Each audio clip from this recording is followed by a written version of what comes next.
Hi Stampers, welcome to Great Inspirations.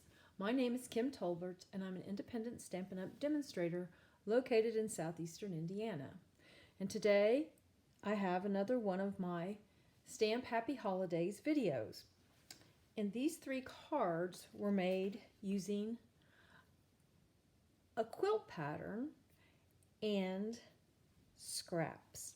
I always look for ways to use scraps, especially during the time when I'm making holiday cards, because that's the time I end up with a lot of scraps and I just don't want to throw them away because I really like the papers, so I try to find ways to use them. Now, I have demonstrated this technique in the past. It's quite easy and it's very versatile. So this is called the Disappearing 9 patch or Disappearing 9 square quilt pattern.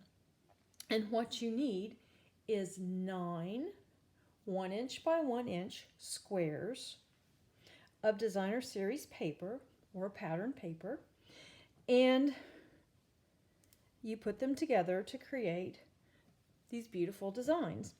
Now here's one. It's very traditional Christmas colors. And here's one with the little polar bears. And here's one that's just kind of fun and merry, bright and Christmassy. And I thought I will walk you through how to do this.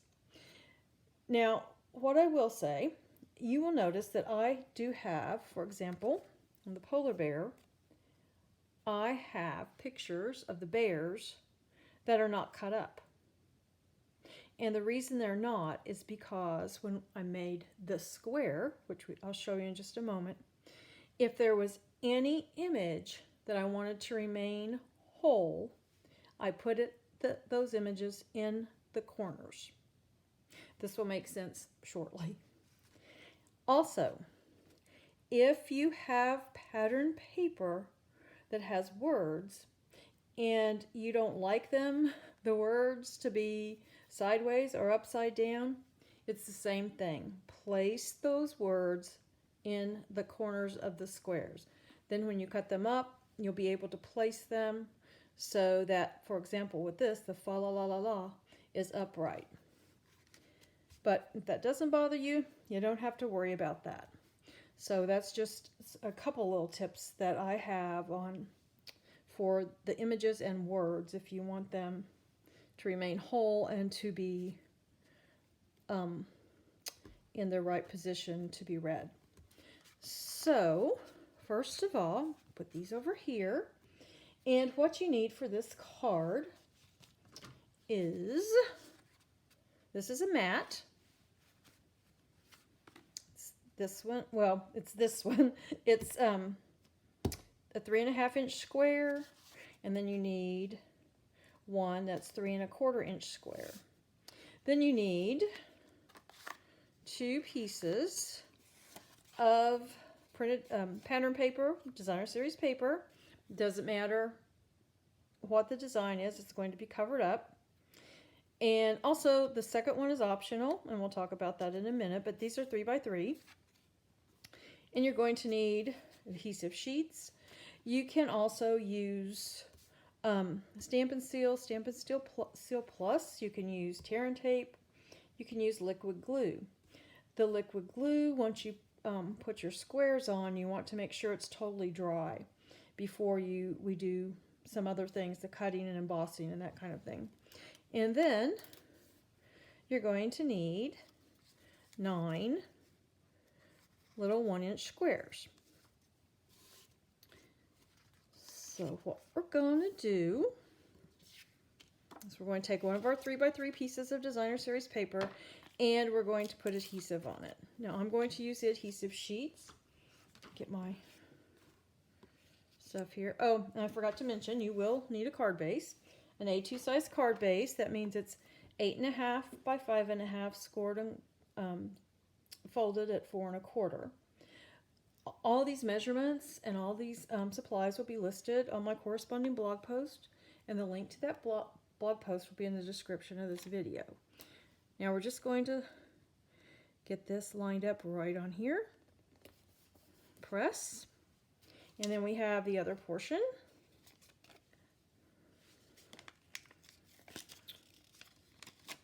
To line it up. And again, this is a 3x3 square of the adhesive sheets.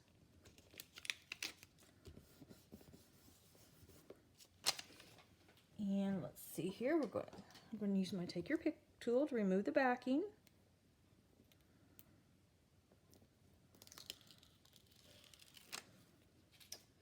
And we'll remove the other one.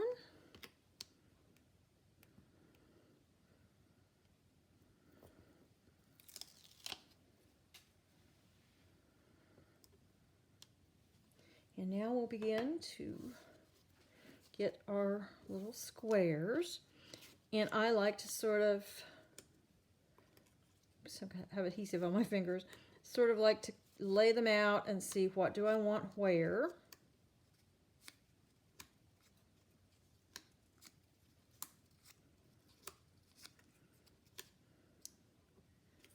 This way. Okay, now I can adhere them. And I'm going to start, I usually start in the upper left corner. With this, the polar bear one, I did the corners, each of the corners, and put a polar bear in each corner, and then filled it in. But you can do it however, whichever way suits you. And like I say, it may just depend on what you're going for and what the images are on the pieces of the paper.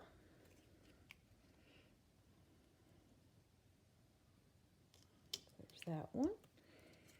And we'll get the green one.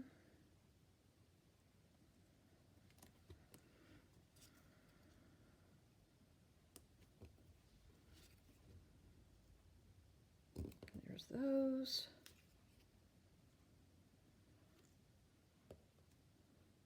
This is easier to do when I'm sitting down and leaning right over it, but we'll make this work.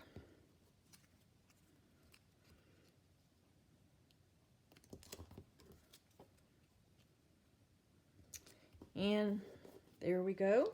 Now I'm going to trim any of the excess paper from underneath. I'm going to just trim that right away. Okay, that looks pretty good. And now we have an option. I like to use an embossing folder to emboss. Let's see, there's a little hanging over here. To emboss this, just because it presses these squares down more into that adhesive, but it also just gives it a nice texture and a nice look. Now you don't have to emboss it if you don't want to, but this is at one point when you can emboss it. If you want to wait until we put this whole square together, you can do that too. So that's what I'm going to do this time. I'm going to wait until we complete our disappearing 9 patch here and emboss it. So what we need to do next is we need to get our paper trimmer, and this is a 3x3 square, so we're going to go over 1.5 inches. We're just going to cut this in half, and then each of our 2 pieces are 3 by 1.5, and we're going to cut them, put the 3-inch side along the top of your trimmer and cut. So basically you're going to end up with 4 1.5 inch squares. So there we go. Now we're finished with the trimmer. And now this is where this piece of pattern paper comes in. I like to use this to adhere my pieces to it. But if you're really super duper good at just being able to eyeball and putting this on here so there's a nice little border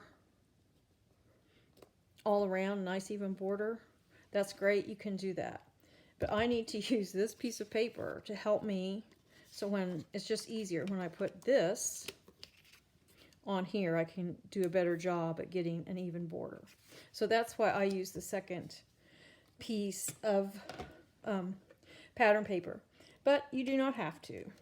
And on this one, you can also use adhesive sheets, but I find it just, these tend to be bigger, so I just find it, I find it just as easy to just use the Stampin' Seal. And I kind of want to have a peek at where I'm putting all these.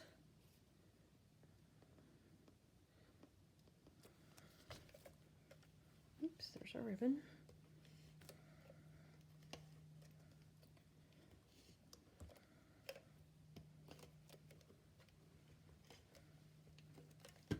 Okay, now we'll put this one right in here. And then put that one right there.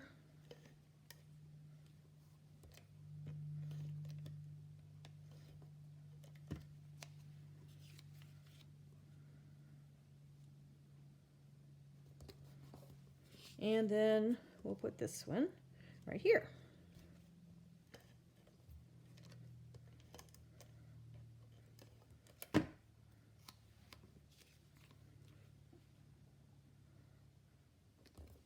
There we go. And then once again, I'm going to look to see if there's anything I need to trim off. Okay.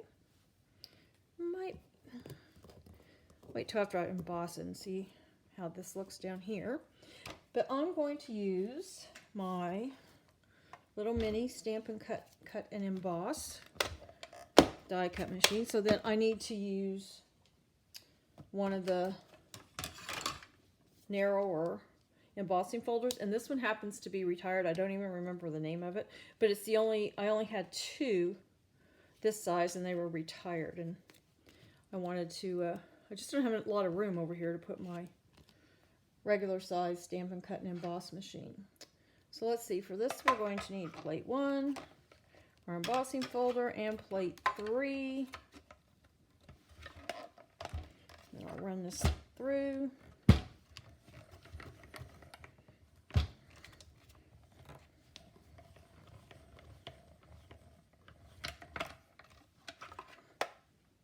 Okay.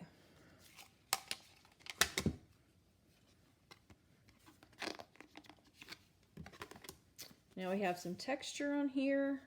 Almost makes it look quilted sometimes. And our piece is ready to mount onto its mats. And let's see. So this is 3 by 3. So we're going to need our 3 1/4 by 3 1/4 mat.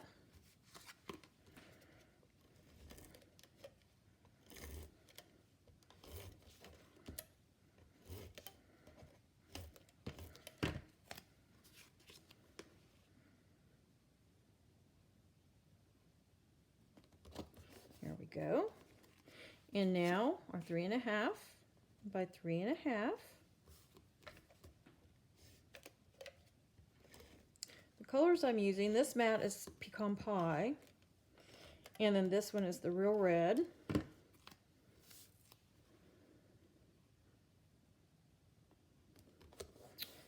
Oops, that's not quite straight. Let's see if we can just peel this off.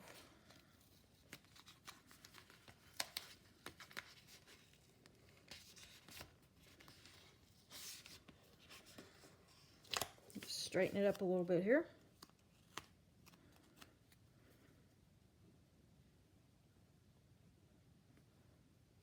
That's a little better.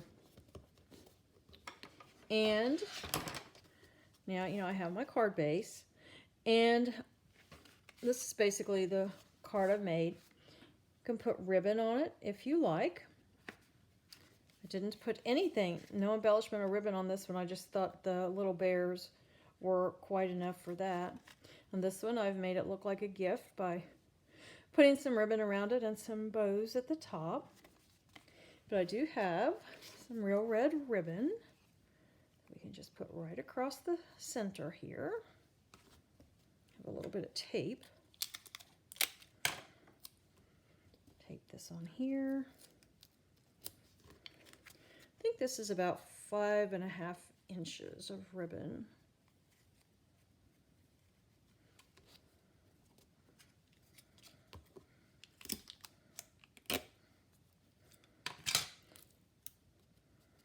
Might be closer to 5. There we go. And then I do have a bow that we'll put on it here in a second. Let's use some adhesive back here. Let me see, I think I'm going to use, yeah, the Stampin' Seal Plus.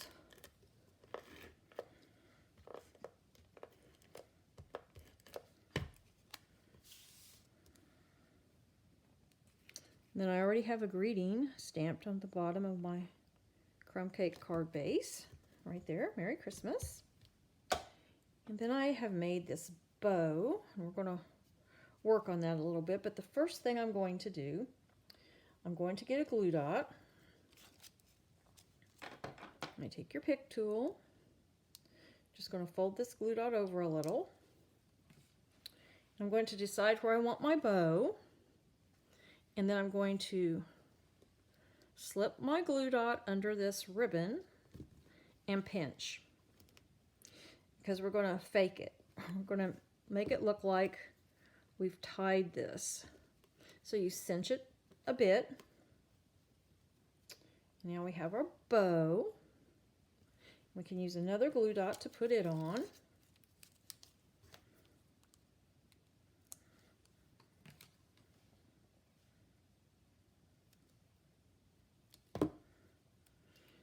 Okay, and we'll just put it over where we've cinched our ribbon. And now I just need to trim the ends.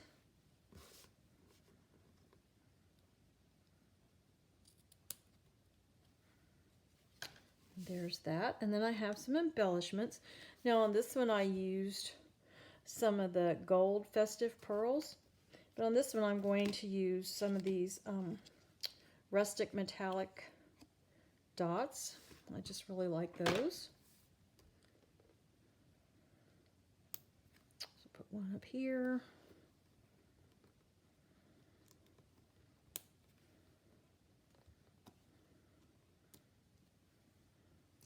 Let's see.